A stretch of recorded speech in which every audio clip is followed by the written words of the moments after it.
नमस्ते दोस्तों। सबसे पहले आप सभी का बहुत-बहुत धन्यवाद जो आपने मेरे चैनल को लाइक किया, शेयर किया, सब्सक्राइब किया। इसी तरह से अपना प्यार बनाए रखें। चैनल को लाइक करें, शेयर करें, सब्सक्राइब करें ताकि मैं और भी प्रोफ़ेशनल्स तक आपकी बात को पहुँचा सकूँ और आप तक नए-नए प्रोफ़ेशंस से रिलेटेड एक्सपर्ट्स को ला सकूँ और आपको बता सकूँ कि किस प्रोफ़ेशन में किस तरह से आप अपना करियर बना सकते हैं। तो इसी दौर को आगे बढ़ाते हुए मेरा जो 30वां एपिसोड है, जो मैं एक एक्सपर्ट के साथ करने जा रहा हूँ आज, वो अपने आप में एक बहुत बड़ी हस्ती हैं और इंडिया ही नहीं, इन्होंने बाहर भी अपना नाम कमाया है। और आपने इनको शायद रीलों में, अगर आप इनको पहचान पा रहे हैं, तो रीलों में इनको आपने शायद वे फूड रिलेटेड चीज़ें डालते हुए देखा होगा। बट ये फूड तो एक जहाँ मेरे को ऑफ़लाइन पता चला वो इनकी हॉबी है, बट प्रोफ़ेशनली ये एक बहुत बड़े टेक्निकल रोल में अभी काम कर रहे हैं। तो ज़्यादा समय ना लेते हुए सर ही से सर की जर्नी जानेंगे। तो सबसे पहले thank you sir for coming and joining us. So over to you sir, please. Thank you, thanks Sulabh. मैं काफ़ी आपको फ़ॉलो कर रहा हूँ बहुत दिनों से और ये बहुत बहुत अच्छा काम कर रहे हैं आप। इसके लिए मैं आपको धन्यवाद देता हूँ कि जो आप अपने आप आने वाले जनरेशन को ये गाइड कर सकें कि किस तरह के प्रोफ़ेशन में जाना चाहिए। मैंने काफ़ी एपिसोड देखे हैं आपके and it's really wonderful and you are doing a great job. So I wish you a great luck and with that I can share whatever little I have. मेरे पास जो थोड़ी बहुत बिल्कुल सर। एक्सपीरियंस और जानकारी है, तो ये 35 वर्ष का अनुभव है मेरा। कह सकता हूँ कि ये जर्नी एक छोटे से गाँव छत्तीसगढ़ में भिलाई से चालू हुई है और आज मैं पिछले 8 सालों से स्विट्ज़रलैंड में बुक्स में हूँ। बुक्स भी ओह! एक गाँव है, ओके। तो ये भिलाई से बुक्स का सफ़र जी सर। थोड़ा-सा मैं आपके साथ शेयर कर सकता बिल्कुल हूँ। Sir, most love. As a profession मैं अपने आप को एक प्रोजेक्ट मैनेजर कहता हूँ। सो 35 सालों से मैं इसी प्रोफ़ेशन में हूँ और अभी मैं इस दौरान स्विट्ज़रलैंड में पिछले 8 सालों से हिल्टी मल्टीनेशनल कंपनी में प्रोग्राम मैनेजर के पोजीशन पे पदस्थ हूँ। ओके। जर्नी जहाँ से शुरुआत की वो छोटे से शहर भिलाई से की है। तो भिलाई अपने आप में एक जाना पहचाना शहर है। हमारी स्कूलिंग और आरंभिक पढ़ाई वहीं हुई और मैकेनिकल इंजीनियरिंग करने के बाद चॉइसेस तो बहुत रहती हैं आपके पास, बट मैं विशेष रूप से धन्यवाद देने जाऊँगा। भिलाई में एक काफ़ी नामी बुजुर्ग हैं, अरुण तेलंग जी। अरुण तेलंग जी का पहला आशीर्वाद मिला मुझे और वो इस तरह मिला कि उन्होंने बोला कि आपने कल जाना है उस कंपनी में और वहाँ जाके आपको कल जॉइन करना है। अच्छा। तो इस तरह के रेफ़रेंस से मुझे वहाँ पे स्टार्ट मिला और प्रोजेक्ट मैनेजमेंट अपने आप में एक एक्सीडेंटल प्रोफ़ेशन है। कई बार ऐसा होता है कि हम चूज़ करना चाहते हैं कुछ प्रोफ़ेशन, बट कोई लाइन ना मिले तो लोग चले आते हैं, चलिए हम प्रोजेक्ट मैनेज कर लेते हैं। ओके। तो वहाँ से प्रोजेक्ट मैनेजमेंट की जर्नी स्टार्ट हुई और एक छोटी कंपनी में मैंने साइट इंजीनियर के पोजीशन पे काम किया। मैकेनिकल इंजीनियर थे, तो उस दौरान में प्लांट में काम करना, बड़े-बड़े मशीनों को इंस्टॉल करना, उनकी रख-रखाव में देखना, वो सब काम किया। पिछले 5 साढ़े 5 सालों में हमने काम किया और उसके बाद वहाँ से फिर मैं बम्बई की ओर चला गया। तो वहाँ से फिर पीछे मुड़ के देखा नहीं। वहाँ से बड़ी-बड़ी कंपनियों में काम किया। लार्सन टुब्रो, रिलायंस इंडस्ट्रीज़, टाटा, थर्मैक्स, थेसेनक्रुप, इन कंपनियों में काम करने के बाद सारे टाइम प्रोफ़ेशन प्रोजेक्ट मैनेजमेंट ही रहा। बड़े-बड़े कारखानों, प्लांट को इंस्टॉल करना, मेंटेन करना, उनके प्रोजेक्ट को मैनेज करना, वो किया और उसके बाद मेरा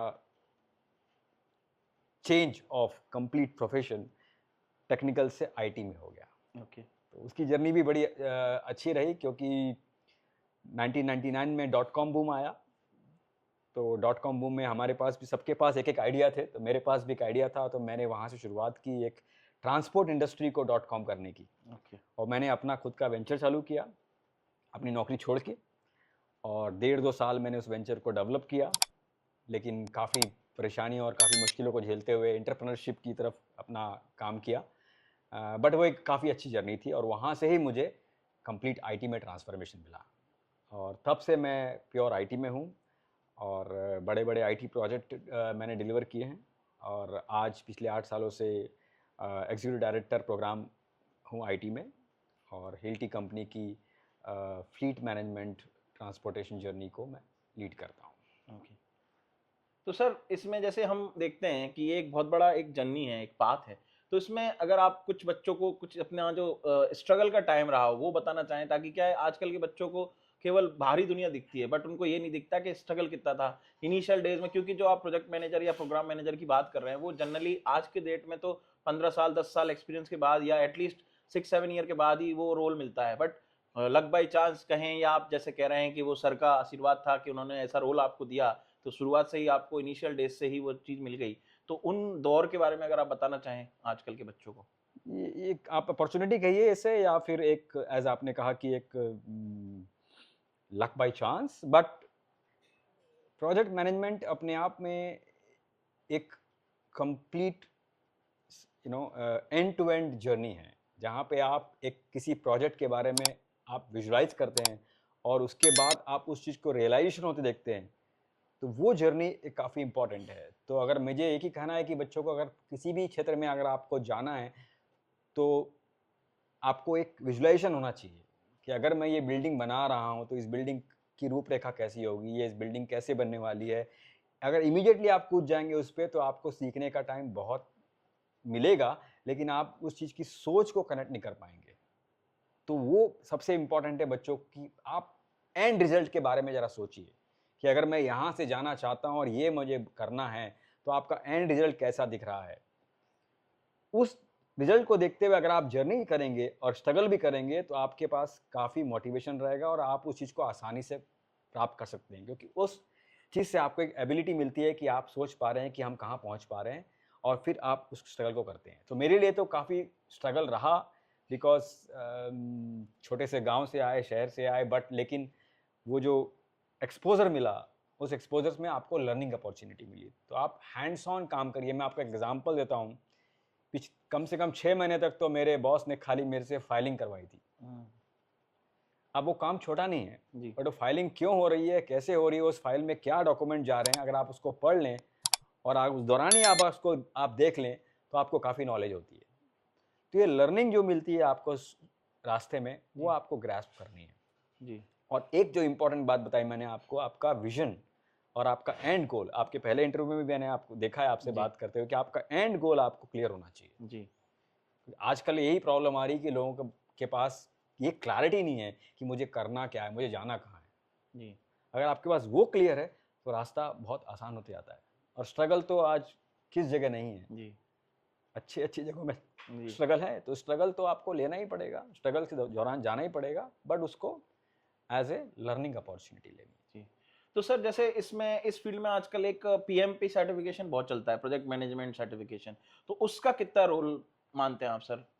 सी सर्टिफिकेशन एक एक बिल्ला है, एक या फिर एक अवार्ड है आपके सीने में, आप बोल सकते हैं, बट मेरा जो मानना है, मैंने सारे सर्टिफिकेशन कर लिए, पीएमपी कर लिया, पीएमआई कर लिया, एसीपी कर लिया, सेफ सर्टिफिकेशन कर लिया, एसपीसी कंसल्टेंट कर लिया, बट वो सारा मैं जब इवैल्यूएट करता हूँ पर्सनली, ये मेरा ओपिनियन है जी जी बिल्कुल, कि वो एक सर्टिफिकेट्स हैं, और जो आपके पास जो बेसिक एक्सपीरियंस है, काफी अलग चीज है। करेक्ट, इसीलिए आजकल शायद प्रैक्टिकल नॉलेज पे ज्यादा जोर दिया जा रहा है, बजाय आपके ये ठप्पे के। exactly. हाँ, अभी भी कुछ कंपनीज हैं जिनको अगर आपके पास में वो बैच है, तो ठीक है, वो आपको फर्स्ट प्रेफरेंस देंगे। अदरवाइज अगर आप प्रैक्टिकली उस चीज को अडॉप्ट कर पा रहे हैं, समझा पा रहे हैं, और even they are very costly also, so maybe normal way में आप उसको वो भी नहीं कर सकते। जैसे एजुकेशन लोन होता है, उस तरह से ये इनके लिए भी आजकल कई बार लोगों को लोन लेना पड़ सकता है, क्योंकि ये they are not a cheapest certification, they are good.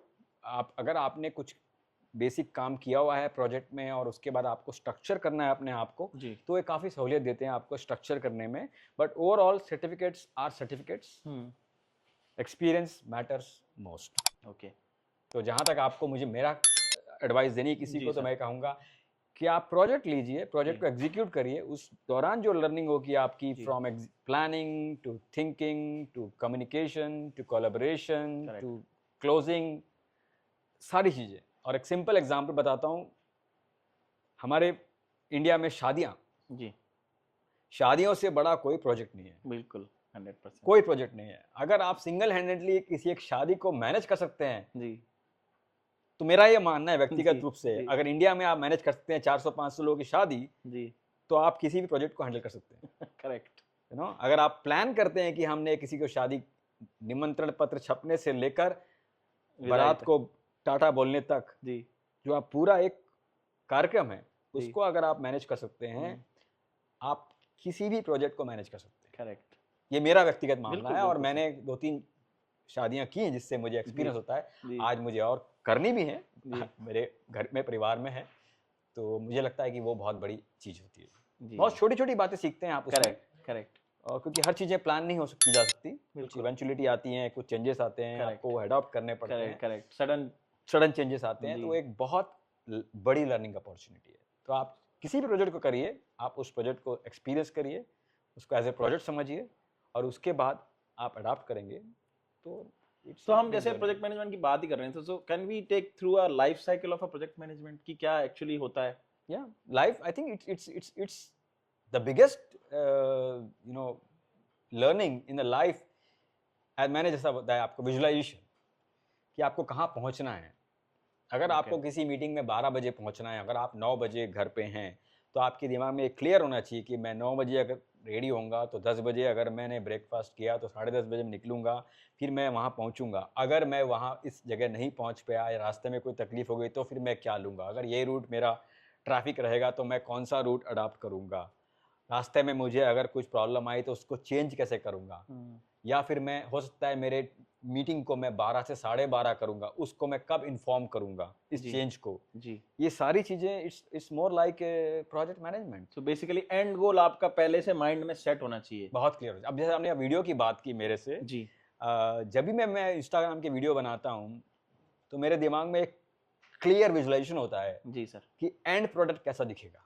जी, एक मेरे बहुत परिचित बॉस थे, जी, उन्होंने काफ़ी अच्छी लर्निंग दी थी मुझे, हुँ, कि संजीव, अगर आपको कोई भी प्रोजेक्ट करना है, तो आप उस प्रोजेक्ट की प्रेस रिलीज़ देखो, अपने आँखों के सामने, कि आपका वो प्रोजेक्ट सक्सेस हो चुका है, हुँ, और आपका आर्टिकल न्यूज़ में छप रहा है, हुँ, या फिर आपकी प्रेस रिलीज़ न्यूज़ में छप रही है, कि आपका ये प्रोडक्ट लॉन्च हो गया, इस प्रोडक्ट ने इतना तहलका मचा दिया। जी, इट्स मोर लाइक अगर आप मूवी बना रहे हैं, जी, तो आप एक ग्रैंड शो देखिए कि आपको ऑस्कर अवार्ड मिल रहा है जी, उस करेक्ट, मूवी के लिए।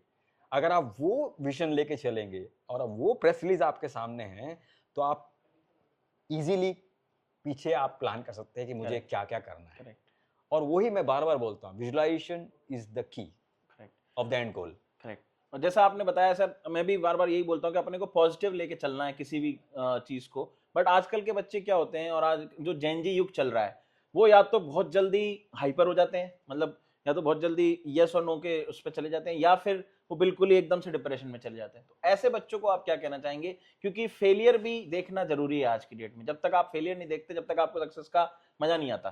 करेक्ट। आपने फेल्योर की बात की। अब जैसे मैंने बताया कि मेरा जो डॉट कॉम वेंचर था 17 महीनों का, वो मेरी सबसे बड़ी कामयाबी थी।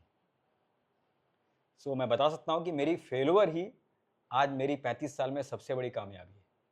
वो इसलिए कि उस फेल्योर के दौरान जो आपने सीखा, वो मुझे पहले और बाद कभी सीखने नहीं मिला। तो फेल्योर की जर्नी आपको सबसे ज़्यादा सिखाती है कि आपको लाइफ में क्या करना है, क्या नहीं करना है, और क्या करने से आपकी क्या प्रॉब्लम आ सकते हैं, और उसको डील कैसे करना है।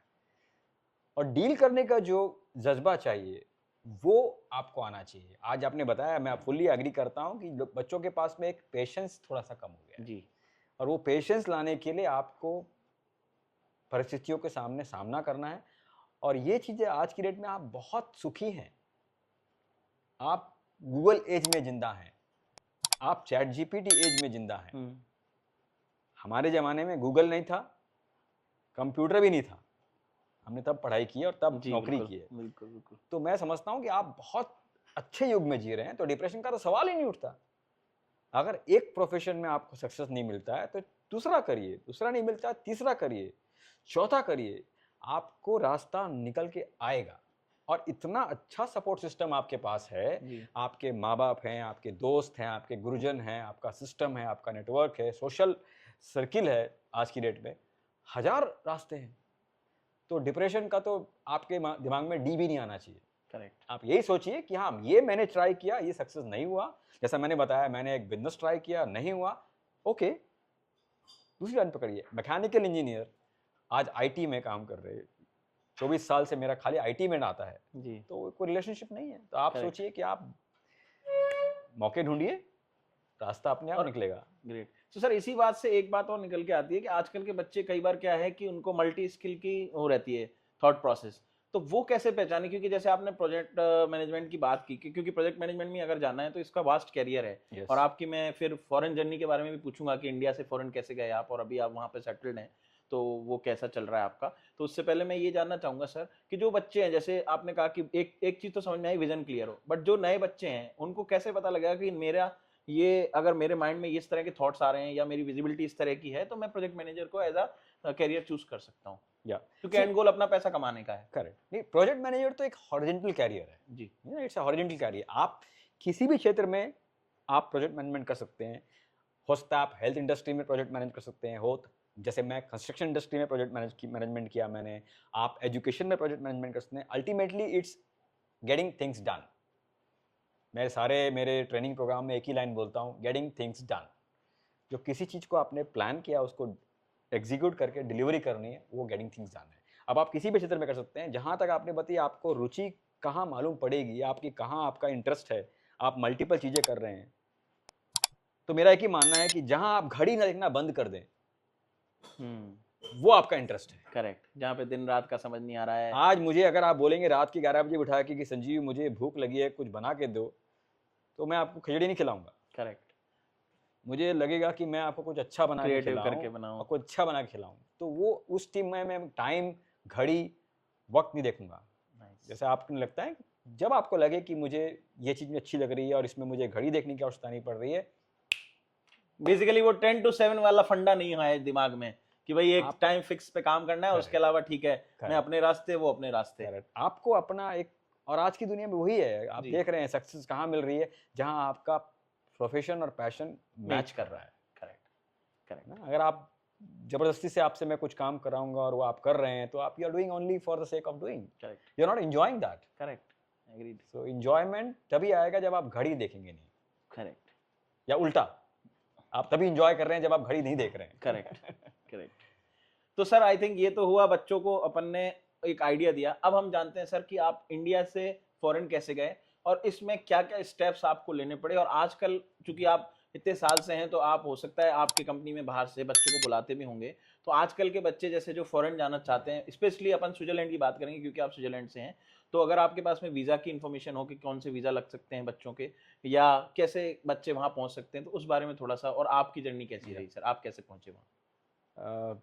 दो पार्ट में डिवाइड करते हाँ हैं इसको बिल्कुल सर, आंसर को। मैंने पहला, क्वेश्चन पहले बोल हाँ दिया पहले मैं ताकि आप अपने आपका हिसाब से बता सकें। मैं बताता हूँ कि रास्ते ऑप्शंस कौन से रहते हैं ना। तो आपके पास तीन बहुत अच्छे ऑप्शन हैं। पहला ऑप्शन है आपके पास विदेश में जाके पढ़ने का, जहाँ पे आप अपनी चॉइस का कोर्स, वहाँ भी आपको मैंने यही बताया कि आप अपने प्रोफेशन या अपने आपका जो लाइकिंग है उस सब्जेक्ट को पकड़िए, क्योंकि वहाँ खर्चे बहुत हैं। तो आपको ऐसा नहीं होना चाहिए कि आपने किया एक सब्जेक्ट में डिग्री और वहाँ आके बोले नहीं मुझे मन नहीं लग रहा इस डिग्री, मुझे इस प्रोफेशन में करना है। आप चूज़ करिए, आप यूनिवर्सिटी सेलेक्ट करिए और वहाँ जाके आप ज्वाइन करिए। अगर आप एक ग्रेजुएशन, पोस्ट ग्रेजुएशन करते हैं बाहर की यूनिवर्सिटी में जाके, तो वहाँ पे एक रास्ता खुलता है आपके लिए लोकली, कि आप वहाँ पे आप जॉब ढूंढ सकते हैं after graduation, after masters, after PhD. वो एक रास्ता है।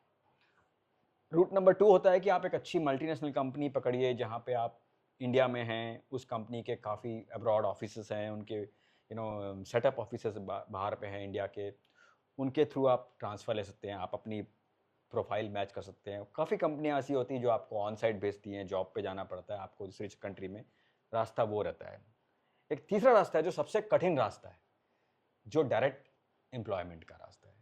वहाँ पे कुछ ही कंट्री हैं जहाँ पे आप ऑप्शन ढूंढ सकते हैं, बट वहाँ पे लैंग्वेज की प्रॉब्लम आती है। So, आपको लैंग्वेज, अगर आप जैसे आपने जर्मनी चूज किया, जर्मन आनी तो चाहिए। आपको सबसे पहले इंडिया में B1 बैठ तो के B1 जर्मन कर compulsory। लीजिए, है ना, A2 B1 तक पास कर लीजिए, उसके Correct। बाद जर्मनी में अप्लाई करिए, काफ़ी एडवांटेज मिलता है आपको। जी। फिनलैंड अनदर अच्छी कंट्री है। आप बेल्जियम एक बहुत अच्छी कंट्री है अभी जहाँ पे आपको अपॉर्चुनिटी। नेदरलैंड इज सबसे अच्छी कंट्री मैं बताऊँ आपको। नेदरलैंड और डेनमार्क एक ऐसी कंट्री है जहाँ पे आप ऑप्शंस काफ़ी हैं। अगर आप काफ़ी क्वालिफाइड हैं तो एक वहाँ पे वीज़ा होता है जो क्वालिफाइड प्रोफेशनल के लिए होता है, वो आप लेके वहाँ ट्राई कर सकते हैं। तो ये छोटे छोटे ऑप्शंस होते हैं, बट जहाँ तक ये तीन ऑप्शंस हैं, इनमें आपको रास्ता निकालना पड़ता है। I will be little blunt on this, बिल्कुल सर। कि अगर आप अप्लाई करेंगे, डायरेक्ट अप्लाई करेंगे, तो वहाँ पे चांसेस बहुत कम हैं, बिकॉज हम वहाँ पे 5वें नंबर पे खड़े हैं। वी एज ए इंडियन वहाँ पे 5वें नंबर पे खड़े हैं। जब भी आप क्वालिफाइड हैं फिर भी आप 5वें नंबर पे इसलिए खड़े हैं कि सबसे पहले उस कंट्री का व्यक्ति खड़ा है उस जॉब की पोजीशन के लिए। उसके बाद उस कंट्री के जो यूनियन है, एग्जांपल जैसे जर्मनी देता हूँ, तो पहले जर्मन बच्चा खड़ा है, उसके पीछे यूरोपियन यूनियन का बच्चा खड़ा है, उसके बाद आसपास की जो कंट्री है वहाँ के बच्चे खड़े हैं वहाँ पे, ठीक है ना। उसके बाद चाइना, अमेरिका, कोरिया, ये कंपटीशन बहुत ज़्यादा है, देन आप आ रहे हैं वहाँ पे। तो बेसिक आपका प्रायोरिटाइजेशन वहीं पे हो गया। लेकिन अगर आप अच्छे क्वालिफाइड हैं, स्किल सेट है, आप में टैलेंट है, तो आप 5 को डिफीट कर सकते हैं। तो ये आपको मैं बता रहा हूँ कि इंडियंस आर वेरी डिफरेंट। हमारे पास आई थिंक पता नहीं अपने आप में एक अलग क्वालिटी और शक्ति है, उसको आप पहचानिए। स्किल सेट है, टैलेंट है, आप डिलीवर करिए, एक अपॉर्चुनिटी आती है, उसके बाद रास्ते खुल जाते हैं। तो ये एक पॉसिबिलिटी है, बट थोड़ी टफ है। हाँ, बट वही है, ऑन क्लिक जब वो अपॉर्चुनिटी आए उस टाइम आप तुरंत जैसे कैसे अपने आप अडॉप्ट करते हो और कैसे अपने आप को प्रेजेंट करते हो। और रेफरेंस जैसे मैंने बताया, रेफरेंस बहुत जरूरी है। और कहीं अगर रेफरेंस है, जैसे मैं हूँ बाहर, अगर आपके पास कोई अच्छे जिनको अपॉर्चुनिटी चाहिए या फिर हमारे पास कोई अपॉर्चुनिटी है, I will be very happy to help, great, you know. और चलती बहुत जरूरी है। अब चूंकि अपन ने रेफरेंस की बात छेड़ दी सर, और मैं पॉजिटिविटी और फेक चीज़ों को से अवेयरनेस और इस तरह से मैं थोड़ा सा अवेयरनेस सेशंस भी चलाता रहता हूँ और बताता रहता हूँ। तो अब विदेश जाना है, ये एक अपने आप में एक बहुत बड़ी बैच हो जाता है बंदे के पास, है ना। फैमिली से भी बहुत ज़्यादा वो लग जाता है और लोग भी, सोसाइटी भी अच्छा समझने लगती है। लेकिन ऐसे में ही क्या होता है, कई बार लोग गलत रास्ते पकड़ लेते हैं। जैसे हमने अभी देखा कि लोगों को डिवोट किया गया, न्यूज में आया, तो वो कहीं ना कहीं उनके या तो फैमिली ने बोला होगा नहीं नहीं जा रहा है, मिल रहा है, पहुंच ले ले, पैसा भी लगा दिया, लेकिन एंड रिजल्ट क्या निकला। जैसे लोग बैकडोर एंट्री की बात करते हैं ना, तो मैं हमेशा अपने कॉल्स में बताता हूँ और टॉक्स में बोलता हूँ कि कोई बैकडोर एंट्री नहीं होती, सारा कुछ फ्रंट होता है। yes. अगर आपने कहीं से ले भी ली तो आज नहीं तो कल आप फंसोगे। करेक्ट, सही बात। वो भले ही निकल जाएगा बंदा जिसने आपको कराई, लेकिन आप फंस जाओगे और आपकी लाइफ खराब हो जाएगी। तो उसको तो मानना ही नहीं चाहिए। तो इसी तरह से सर, चूंकि आपका अनुभव भी रहा है, हो सकता है आपके भी सामने ऐसे आए हों, लेकिन आपने अपनी सूझबूझ से उस चीज को अडॉप्ट नहीं करके आप सही रास्ते से ही पहुंचे। तो ऐसे बच्चे जो कई बार रॉन्ग डायरेक्शन में चले जाते हैं, तो उनको आप क्या गाइड करना चाहेंगे, कैसे पहचाने कि ये रास्ता सही है? क्योंकि बहुत सारे इंस्टीट्यूट खुल गए हैं, बहुत सारे वीजा प्रोवाइडर खुल गए हैं, तो कोई एक ऐसा बेंचमार्क जिससे वो पता लगा सकें? नहीं, आई थिंक मेरा तो सजेशन ये रहेगा कि इट्स ए डायरेक्ट कॉन्टैक्ट। आप एम्प्लॉयर और as a employee direct connect करना सबसे बेस्ट होता है, बिकॉज उसमें क्या आपके पास कोई गुंजाइश नहीं है इन तरह की चीज़ों की।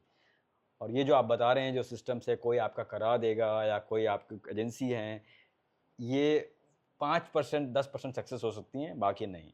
तो मेरा तो ये मानना है कि आप अपनी रिसर्च करिए, आप अपनी रिसर्च करके कंपनियां ढूंढिए और डायरेक्ट अप्रोच करिए और धीरज रखिए। धीरज तो सबसे बड़ी बात है ही, वो तो आज उसमें कोई बात ही नहीं है, बट आप डायरेक्ट कांटेक्ट करिए जी। और लिंक्डइन आपके पास इतना अच्छा ऑप्शन है आज की डेट में। आप आज सुंदर पिचाई तक को भी आप मैसेज भेज सकते हो अगर वो पढ़ना चाहे तो। करेक्ट, हाँ। लेकिन एक कनेक्शन आप बिल्ड कर सकते हो। और जहां तक मैंने देखा है विदेशों में, ये एक अच्छी बात है जी सर, कि अगर कोई जेन्युइन कैंडिडेट है और आप किसी भी लेवल पे आपको अप्रोच करे, तो वहाँ के लोग आपको रिप्लाई करते हैं। नाइस, है ना। तो ये एक बहुत बड़ी बात है। वो एक अपने आप में एक पर्सनल ऑब्लिगेशन होता है जी। कि आपको किसी ने कनेक्ट किया तो मुझे आपको रिप्लाई करना है, जी। Whatever it is, positive negative. हाँ। तो आप किसी बारे में सोचिए मत। अगर कोई कंपनी है, कंपनी में कोई आपको लग रहा है कि यहाँ मुझे जरूरत हो सकती है, मैं अगर कुछ कर सकता हूँ, आप अच्छा सा नोट बनाइए, उनको मेल करिए, उनके कॉन्टैक्ट निकालिए, उनको लिंक्डइन में कनेक्ट करिए। जी। There are ways and means. Correct, correct. और अगर जेन्युइनिटी है उसमें, तो आपको डायरेक्ट कॉन्टैक्ट से बेटर ऑप्शन नहीं मिलेगा। So I will always suggest, look for the company, look for direct contact in the company, go for communication with them, that's the best thing. तो ये तो हो गई सर बच्चों के लिए। अब हम आते हैं आपकी जर्नी पे सर, कि इंडिया से स्विट्जरलैंड की जर्नी, या इससे पहले भी अगर कोई और कंट्री में रहे हो आप तो? Yes, मैंने एक्चुअली इसके पहले भी बहुत साल बाकी कंट्रीज में भी काफ़ी काम किया है, बट स्विट्ज़रलैंड का अपने आप में एक बड़ा परिवर्तन था। मैंने चाइना में कम से कम 8 साल मैं आता जाता रहा चाइना, काफ़ी 4-4 महीने 5-5 महीने चाइना में काम किया, Australia, US, you know. But Switzerland मेरे लिए था कि कम्प्लीटली मूव करना। जैसे मैंने बताया ऑप्शन आपके पास, अगर आप इस कंपनी में काम कर रहे हैं इंडिया जी, में और वो जी। कंपनी की ऑफिसेस बाहर हैं, तो उस तरीके से आपको ऑप्शन मिल सकते हैं। तो मैं यहाँ पे था इस कंपनी में इंडिया में, और मेरी कंपनी ने कहा कि हमारे पास अपॉर्चुनिटी है बाहर पे, अब आप करना चाहेंगे। तो शुरू में तो थोड़ी पारिवारिक सिचुएशन के कारण मैंने मना किया, बट जी। 2 साल बाद वापस वो अपॉर्चुनिटी आई तो फिर मैंने उसको लिया और निकल लिए झोला लेके। तो एक मौका था, और उसके बाद धीरे-धीरे चीज़ें अपने आप जगह पे बैठ गई, और स्विट्ज़रलैंड हेडक्वार्टर है मेरी कंपनी का, तो वो एक फॉर्च्यूनेट चीज़ थी। लोग ग्रेट, उसे स्वर्ग कहते हैं, अब वहाँ पे ग्रेट। रहना मिल रहा है। और सर इसी बात से मैं ये भी जानना चाहूँगा, क्योंकि ये तो हो गई आपकी जर्नी पहुँचने की। हम देख रहे हैं आजकल, जैसे अभी आपने थोड़ी देर पहले सुंदर पिचाई का भी एग्ज़ाम्पल दिया, माइक्रोसॉफ्ट के भी सीईओ हैं, इंटेल के भी हैं, बहुत सारे सीईओ जो हैं इंडिया से बिलॉन्ग करते हैं और आज उनकी बहुत पेपरों में तारीफ़ हो रही है। आप भी एक बड़ी कंपनी में एक प्रेज़िडेंट लेवल की पोज़ीशन पे हैं, तो आप लोकल एम्प्लॉइज़ को भी वहाँ मैनेज कर रहे होंगे और ग्लोबली भी मैनेज कर रहे हैं। यस, तो ये क्वालिटी जैसे आपने बोला टचवुड इंडियंस में होती है, या बट फिर भी कई बच्चे जो ये जानना चाहते हैं कि ये सफ़र कैसे तय होता है और इसमें क्या क्वालिटी देखी जा सकती है उन लोगों के अंदर? तो अगर उस पे कुछ रोशनी डालना चाहें, क्योंकि आपके लेवल पे भी बहुत सारे लोग होंगे, बट आपको उन्होंने चूज़ किया या to lead. So as a leader किन-किन क्वालिटी का ध्यान रख सकते हैं आप? 2 बातें इसमें इम्पोर्टेंट है। सबसे बड़ी बात है आपको अपने आप में विश्वास। आज भारत के बच्चों में और इंडियंस में एक कॉन्फिडेंस है, और वो कॉन्फिडेंस हर दिन बढ़ता जा रहा है। तो आप उस कॉन्फिडेंस को अपने पास रखिए। We are not less than anybody. Confidence, conviction, ये 2 चीज़ें बहुत इंपॉर्टेंट है। आपको ये नहीं समझना है कि इट्स वसुधैव कुटुंब, एक एक कंप्लीट एक अर्थ है। We all are there in a distributed part, right? तो आप ये मत समझिए कि वहाँ कोई रह रहा है तो वो मेरे से बड़ा है या मैं उससे छोटा हूँ। ये हमारी एक मानसिकता है ना, इसको आपको हटाना पड़ेगा। Correct. We are at equal, completely equal, और वहाँ पे हमारे पास एडवांटेज है। We are English speaking people, और हमारी जहाँ तक इंग्लिश स्पीकिंग एबिलिटी है, और दूसरी एबिलिटी है सबसे ज़्यादा हार्ड वर्क, ये तो है। वो आपका सबसे बड़ा शस्त्र है। तो आप अपने को पहचानिए, अपने स्किल सेट को उस लेवल तक आप रखिए कि आप किसी से कम नहीं हो। करेक्ट। जब आप ये चीज़ को समझ जाएंगे, फिर आप अपने आसपास अपने आप सबको बराबरी से देखेंगे। और यही मैंने सीखा सबसे बड़े जाके, जब हम गए वहाँ पे, मैंने आपने देखा कि हम किसी से कम नहीं हैं, और लोगों से जो काम कराना है, आप वो जैसा आप इंडिया में कर रहे हैं वैसे ही आप वहाँ पे करिए।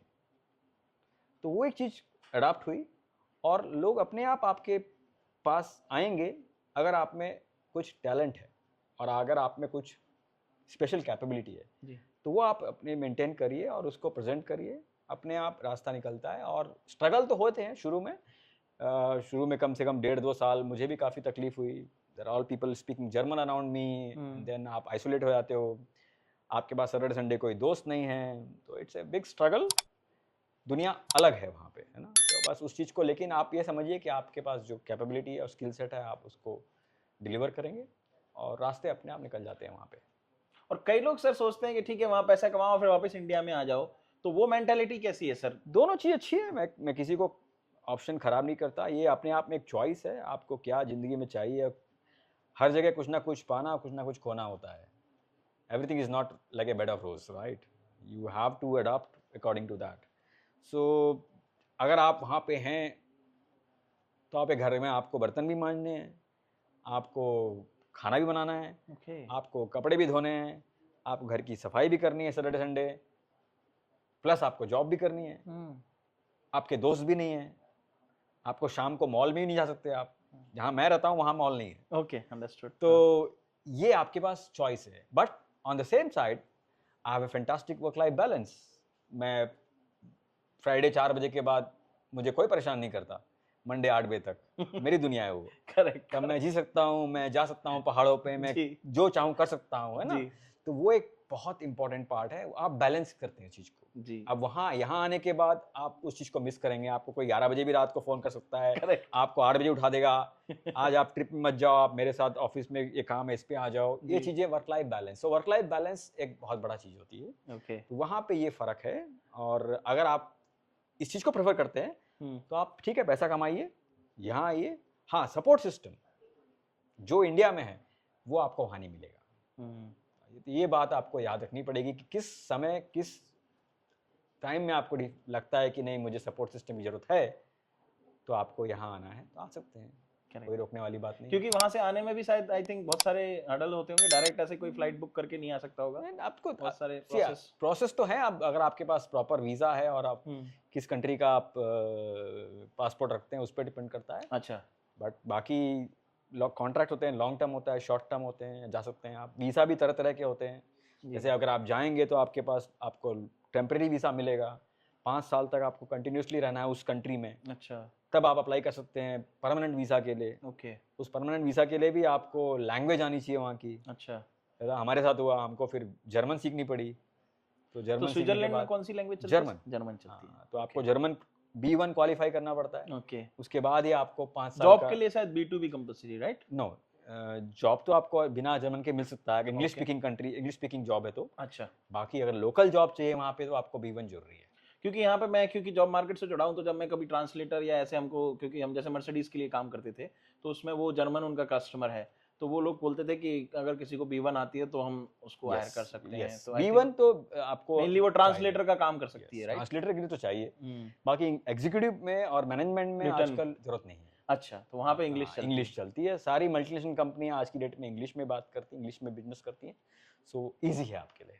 जैसे मैंने बताया इंग्लिश की अच्छा है। इसीलिए आजकल वो इंग्लिश भी थोड़ा सा चल गया है। लोग कहते हैं क्यों इंग्लिश जरूरी है, तो ये इंग्लिश इसीलिए जरूरी है कि आजकल एक वो कॉमन लैंग्वेज बन गई है टू ट्रांसलेट और to communicate better rather than. अगर आपको कोई पर्टिकुलर लैंग्वेज में इंटरेस्ट है, नो प्रॉब्लम, बट एक ये जो इंग्लिश है वो एक ऐसी लैंग्वेज है जो हर कोई एटलीस्ट बोल पा रहा है, या जो हिंदी वाला भी है वो भी ट्रांसलेट करके अंग्रेजी बोल लेता है। तो coming back to your journey only sir, ये तो हुई आपकी फॉरेन पहुंचने की जर्नी, और बताया आपने कि कैसे फॉरेन और इंडिया में क्या डिफरेंसेस हैं, लाइफ के क्या डिफरेंसेस हैं। अब हम आते हैं आपकी हॉबी पे सर, क्योंकि जैसे मैंने इंट्रोड्यूस भी किया था आपको कि आपने इंस्टा पे देखा होगा सर को ज़्यादातर खाना बनाते हुए या रील्स खाने से रिलेटेड, और सर एक आईटी प्रोफेशनल और नॉन आईटी और आईटी मिक्स प्रोफेशनल निकले और प्रोजेक्ट मैनेजर निकले, जो कि एक अपने आप में ही अलग फील्ड है। तो sir how this transition happened? क्या ये अकेलेपन ने आपको उसकी तरफ ढकेल दिया, या कुछ और इसके पीछे की जर्नी सर आप थोड़ा शेयर करें? सी अभी देखा जाए वर्ल्ड में आधे लोग सक्सेस हुए कोरोना के बाद। अच्छा, किसी ना किसी तरीके से यार। करेक्ट। तो हमारी भी जर्नी कुछ डिफरेंट नहीं रही, बट ये था कि मेरी पारिवारिक स्थिति के कारण काफ़ी टाइम अकेला रहना पड़ा वहाँ पे। और शौक तो बचपन से था, बचपन से ही शौक था कुछ क्रिएटिविटी करने का, और फूड से ज़्यादा क्रिएटिविटी कुछ हो सकती नहीं है। जहाँ पे हमारे पांचों सेंसेस काम करते हैं, पांचों इंद्रियां आपकी काम करती हैं, तो आपको वो एक एवेन्यू मिल जाता है जिससे आप डिस्ट्रेस होते हो। बट ज़रूरत थी हमारी, मतलब अकेले रहना और अकेले बनाना और खाना। उस दौरान थोड़ा सा इंटरेस्ट आया, और वो इंटरेस्ट धीरे धीरे एक हॉबी में कन्वर्ट हो गया। और जैसे मैंने बताया आपको, जहाँ आपको घड़ी देखनी नहीं पड़े और आपको टाइम का पता नहीं चले, तो वैसे मुझे लगने लगा कि हाँ ये एरिया में मुझे काफ़ी मज़ा आता है, काफ़ी इंटरेस्ट है। और या तो technology was always there to help, and बस मैं भी ऐसी कैमरा लगा लेता हूँ और खाना बना लेता हूँ। या फिर आजकल मुझे ज़्यादा आउटडोर पसंद है, अच्छा, तो पहाड़ों पे जाके खाना बनाना, बिरयानी बनाना, मैगी बनाना, ये सब चलता रहता है। करेक्ट। बट इससे फन, एक सबसे बड़ी बात मैंने बोली कि आपकी पांचों इंद्रियां जो इस पे इन्वॉल्व होती हैं, आप सूंघ सकते हैं, आप देख सकते हैं, आप चख सकते हैं, आप टच कर सकते हैं, वो सब चीज़ें आपको इंजॉयमेंट देती हैं और अच्छा है। तो सर इसी से अगर हम अपने बच्चों को भी कुछ बताना चाहें कि how they can make their life stress free, because आजकल की दुनिया बहुत ज़्यादा रिस्पॉन्सिबिलिटी रिलेटेड भी है।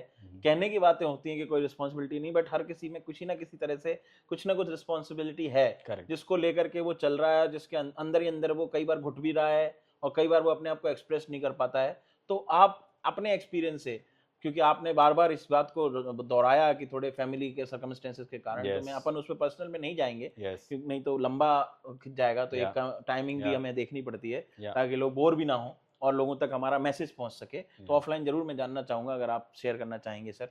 तो लेकिन ऑनलाइन के पर्पज से और जो बच्चों के पर्पज से कि क्या किस तरह से वो अपने आप को, जिससे वर्क लाइफ बैलेंस भी रहे, स्ट्रेस फ्री भी रहे, क्योंकि जब आप काम पे होते हो और अगर आप स्ट्रेस में होते हो तो उस दौरान फिर आप काम में 100% नहीं दे पाते।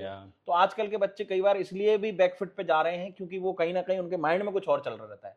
तो ऐसे बच्चों को आप क्या बोलना चाहेंगे सर? आई थिंक आपको एक समय निर्धारित करना पड़ेगा चीज़ों का। अगर आप काम कर रहे हैं तो आप काम करिए, आप उसमें फोकस करिए। ये चीज़ मैंने देखा, डिफरेंस देखा। जैसे हम बाहर काम करते हैं, हम 6-7 आध घंटे पूरा काम पे लगाते हैं, है ना? और उसके बाद अगर हम 6-7 घंटे पूरे एन्जॉयमेंट में लगाते हैं, तो पूरे एन्जॉयमेंट में लगाते हैं। ये मिक्स बातें नहीं होती। ये आपको ध्यान रखना पड़ेगा। आपको एक स्विच होना चाहिए आपके पास कि अगर मैं काम कर रहा हूँ, तो मैं फोकस काम पे करूँ, और मैं एन्जॉय कर रहा हूँ, तो मैं पूरी तरह से एन्जॉय करूँ। वहाँ पे हमें थोड़ा-सा मेंटली अपने आप को प्रिपेयर करना पड़ेगा। तो अगर आप एन्जॉय करते हैं किसी चीज़ को, आप तो पूरे तरीके से एन्जॉय करिए उसको, क्योंकि उस प्रोसेस में आपको काफ़ी मज़ा आएगा। और मैंने बात कर रहा था अभी मैं कि जो हम क्रिएटिविटी कभी भी करते हैं, तो क्रिएटिविटी का process is more enjoyable than the final product. Final product तो आएगा अंत में, लेकिन आप एन्जॉय करेंगे प्रोसेस में। तो आप एन्जॉयमेंट करिए, अपने आप को डिस्ट्रेस करने के लिए आज की डेट में बहुत ऑप्शंस हैं, करेक्ट। बहुत ऑप्शंस हैं।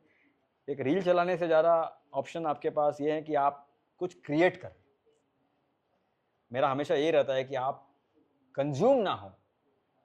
आज बहुत से बच्चे अपने आप में कंज्यूम हो रहे हैं, in the sense they are running the, but मैं देखता हूँ काफ़ी बच्चे जो है इंडिया में कमाल कर रहे हैं।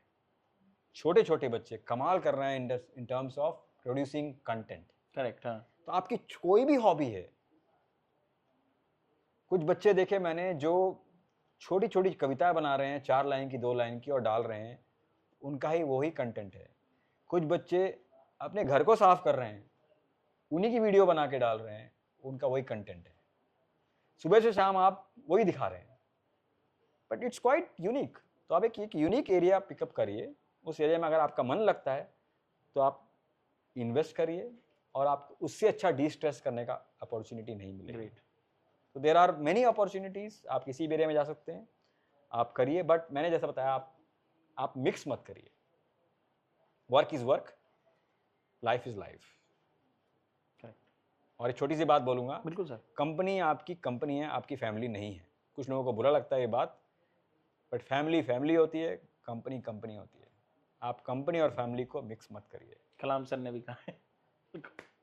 करेक्ट। और इसी में सर अपन ये बात करते हैं, क्योंकि आजकल के बच्चे क्या एंटरप्रेन्योर जर्नी में भी जाना चाहते हैं, और बहुत सारे प्रोग्राम भी चल रहे हैं, गवर्नमेंट भी चला रहा है, और लोग भी सीखते हैं। जैसा आपने बोला, सोशल मीडिया के पॉजिटिविटी भी है, नेगेटिव भी है। तो लोग जो पॉजिटिव देख रहे हैं, वो बच्चे फिर पॉजिटिव एरा में जाते हैं। जो नेगेटिव देख रहे हैं, उनका हम कुछ नहीं कर सकते। हम कितना ही बोल रहे हैं पॉजिटिव रहो, उनको नेगेटिव जाना है तो वो जाएंगे। तो उन बच्चों के लिए आप क्या गाइडेंस देना चाहेंगे सर कि एंटरप्रेन्योर जर्नी अच्छी होती है, लेकिन एक क्या टाइम फ्रेम वो अपने मन में लेके चलें? क्योंकि अब जैसे आप प्रोजेक्ट मैनेजमेंट, क्योंकि आप इसी से एक्सपर्ट हैं, तो मैं उसी से रिलेटेड बोल रहा हूँ। ये एक ऐसा है फील्ड है जिसमें कि आपकी विजन क्लियर होनी चाहिए, बट उस विजन के साथ साथ हो सकता है वो जो सामने वाला है वो आपका एक्सपीरियंस भी देखे। यस। हो सकता है आपको डे वन से वो उस लेवल पे ना माने, क्योंकि आजकल ऑनलाइन प्लेटफॉर्म्स हैं जिसमें आप अपना रजिस्ट्रेशन करा लीजिए, freelancer.com and so many others, तो आपको एज अ फ्रीलांसर लोग अप्रोच करेंगे। बट जैसे कि कंपनीज किसी ब्रांड नेम के अलावा आपको काम नहीं देते। बड़े जो ब्रांड्स हैं, जैसे आपकी भी एक बड़ी कंपनी है, और अगर आप किसी को अप्रोच करते हो तो उसका बैकग्राउंड पहले देखोगे, आप डायरेक्ट सिंगल बंदे को नहीं दोगे। तो ऐसे लोगों को आप क्या कहना चाहेंगे कि अगर वो एंटरप्रेन्योर बनना चाहते हैं एज अ प्रोजेक्ट मैनेजर, तो क्योंकि वो लाइफ फिर वही है ना, वो अपने आप को फिर उस हिसाब से देखते हैं ना कि जितनी देर काम करना है कर लिया, उसके बाद अपनी फ्री लाइफ जिएंगे, तो कोई स्ट्रेस नहीं रहेगा। तो ऐसे लोगों को आप कोई इनपुट देना चाहें सर? एंटरप्रेन्योरशिप काफ़ी अपॉर्चुनिटी है, और मल्टीपल एरिया में अगर आपको कोई एक प्रोफेशन, आपको सेपरेट डिज़ाइनिंग आपको आती है ना, डिज़ाइनिंग में आपको कोई प्रोफेशन चाहिए, आपको डिज़ाइनिंग में लगता है कि मैं अपना खुद का काम करूँ, मैं किसी के लिए क्यों काम करूँ। आपको अपना बढ़िया पोर्टफोलियो बनाना है अच्छे से अच्छा, और आपको जैसे मैंने बताया लिंक्डइन में या किसी लोगों को अप्रोच करना है, और लोग, अगर आपका काम रियली सॉलिड है तो दिखता है। जैसा सोशल मीडिया है, उससे बड़ा अच्छा प्लेटफॉर्म नहीं है आपके पास। अगर आप, सिंपल एग्जांपल देता हूँ, आगे किसी प्रॉब्लम को सॉल्व कर रहे हैं आप, उसी प्रॉब्लम को सॉल्व करने के आप मल्टीपल वीडियो बना के डालें, और उस चीज़ को आप अपने सीवी के साथ अटैच करके किसी को बताएं, डेफिनेटली वो अपने आप को एक अट्रैक्ट Correct. करता है ना। तो एक आपका के पास कुछ होना चाहिए जो आप दिखा सकें कि मैंने ये किया है। An idea that changed life. छोटी सी पाए ना, मैंने आपको बताया, 25 साल पुरानी बताता हूँ बात। उस टाइम इंटरव्यू में लोग जाते थे, डायरेक्ट बैठ जाते थे। मैंने उस दिन क्या किया पता नहीं, ये मेरी ट्रांसफॉर्मेशन ट्रिक थी जी। मैं अपने घर में 4-5 फाइल में ड्राइंग बना के ड्रॉ करके लेके गया कि आपकी कंपनी के लिए ये चीज़ें आपके लिए बेटर हो सकती हैं। और वो बोलने के बजाय मैंने उनको दिखा दिया पेपर कि में। मेरे पास देखिए फाइल में मैंने आपके लिए 4 डिज़ाइन बनाई हैं, ये 4 डिज़ाइन आपके लिए हो सकती हैं। दे वर सो हैप्पी कि आप वेल प्रिपेयर्ड हैं, रिसर्च करके आए आप हैं। रिसर्च करके आए हैं और आप एक प्रपोजल लेके आए हैं। करेक्ट। कोई भी कंपनी चाहती है कि आप उसके लिए कुछ नया करें या कुछ नया लेके जाएं। तो इस एआई के ज़माने में अगर आप किसी कंपनी को आप फॉलो कर रहे हैं और सर्च कर रहे हैं, तो आप सबसे पहले देखिए कि मैं क्या कर सकता हूँ उसके लिए, मैं उनके लिए क्या कर सकता हूँ, मैं Correct. आप उनकी ज़रूरत कैसे बन सकते हैं। करेक्ट। तब आप कुछ करके जाइए, कुछ लेके जाइए और वो प्रपोजल दीजिए। कुछ लोगों को मैंने देखा, उन्होंने आईआरसीटी किसी वेबसाइट को ही रिवैम्प कर दिया कि ये ज़ोमैटो को रिवैम्प कर दिया कि आप ज़ोमैटो में ये 3 स्टेप से लेकर हम 2 स्टेप में ऑर्डर कर सकते हैं, मैं आपके लिए ये कर सकता हूँ। उस प्रपोजल को बना के भेज दीजिए। There are correct. आज की डेट में क्रिएटिव माइंडसेट बहुत हैं, आप उसको कैसे अडॉप्ट करते हैं और कैसे उस माइंड को क्लिक करते हैं और राइट अप्रोच तक, राइट पर्सन तक पहुंचते हैं। सोशल मीडिया है, आप सोशल मीडिया में डालिए। हाँ, ताकि वो आपकी माइंड, आपकी चीज भी वो हो गई कि पब्लिक हो गई कि हाँ मैं, ये मेरा क्रिएटिविटी, क्योंकि आजकल ऐसे में लोग चुराने भी बैठे हैं। करेक्ट। तो वो आप अगर उसको पब्लिक कर दोगे तो वो आप वहां पर प्रूफ दिखा सकते हो कि देखिए मैंने डाला हुआ है। यूनिक करिए, कंटेंट को बनाइए और डालिए। मेरे 2 पेटेंट हैं, 2 पेटेंट टेक्नोलॉजी है मेरी। ओके। जब मैंने उसको पेटेंट किया तब मैंने ये सोचा नहीं था कि ये यूनिकनेस है। अच्छा। बट वो करने के बाद आज उस पेटेंट पे 2 कंपनियां चल रही हैं। अरे वाह, ग्रेट सर। तो मैं ऑलमोस्ट एंड नोट ही पूछने वाला था आपसे, तो अगर आप थोड़ा सा अपने इस पेटेंट में रोशनी डालना चाहें, because it's a public now, तो would be more than happy, और बच्चों को भी कुछ नॉलेज मिलेगी इससे रिलेटेड। जैसे मैंने बताया, कोई भी काम आपकी लाइफ में खराब नहीं होता है, आप उससे आप कुछ लर्निंग करते हैं। जो मैंने 1.5 साल का अपना एंटरप्रेन्योरशिप की, वहाँ से मैंने लर्न किया कि ये टेक्नोलॉजी है जो ग्लोबल पोजिशनिंग टेक्नोलॉजी है, जिससे हम किसी भी ऑब्जेक्ट को अर्थ पे लोकेट कर सकते हैं, उसको हम मूविंग ट्रक्स में लगा सकते हैं। तो मूविंग ट्रक में वो लगा के, ट्रक में क्या सामान जा रहा है उसकी जानकारी आप घर बैठे देख सकते हैं। अच्छा। और वो कहाँ पहुँचा अभी, वो इन्फॉर्मेशन आपके हेडक्वार्टर में या आपके जहाँ पे आप लॉजिस्टिक मेंटेन कर रहे हैं वहाँ पे ऑनलाइन दिख सकती है। जैसे आप देख रहे हैं कि ये गाड़ी यहाँ से यहाँ पहुँची, अब इतने बजे यहाँ पहुँचने वाली है।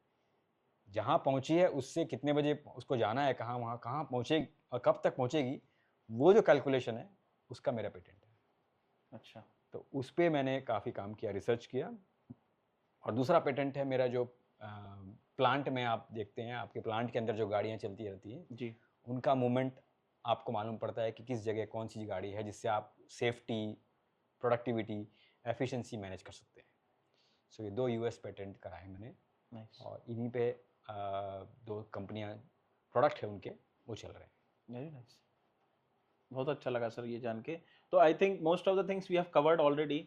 फिर भी अगर कोई ऐसी बात रह गई हो जो बच्चों के जानने लायक हो आपके एक्सपीरियंस से, या ऐसी कोई चीज़, क्योंकि ये एक नॉन स्क्रिप्टेड टॉक होती है मेरी, तो इसमें मेरा कोई लिखित पहले से स्क्रिप्टेड क्वेश्चंस नहीं होते हैं सर। ये मेरा मोटिव यही रहता है कि अपन जेन्युइन बातें करें और जो ऑन द स्पॉट जो डिस्कशन हो रहा है वो ज़्यादा जेन्युइन रहता है, rather than writing something and then asking you the limited questions. तो इसी दौर में कई बार कुछ चीज़ें ऐसी छूट जाती हैं जो मेरे दिमाग में नहीं आई हो, आपके दिमाग में स्ट्राइक नहीं हो, बट एंड नोट पे कुछ याद आ रहा हो कि नहीं ये भी बच्चों के जानने की चीज़ हो सकती है, या आपकी जर्नी जो हमारे जानने लायक हो सकती है और एक प्रेरणादायक बन सकती है। आई थिंक जब 35 वर्ष पीछे मुड़ के देखता हूँ तो यही लगता है कि कोई भी काम आप करो उस पर एक्सपीरियंस है। छोटे से छोटा काम करो उसमें एक्सपीरियंस है और वहाँ से ही आपको आगे लर्निंग मिलती है। कोई भी मिस्टेक सेकंड टाइम मत करिए। एक टाइम मिस्टेक ओके है, लेकिन उसको रिपीट ना करिए। लर्निंग में यही चीज़ है, आप पहली बार लर्न करें और सेकंड टाइम उसको इम्प्रूव करें। तो मेरा मैसेज यही रहेगा, ट्राई करिए, सारे ऑप्शन ट्राई करिए, कोई एक ऑप्शन हिट हो सकता है और लगे रहिए। ग्रेट।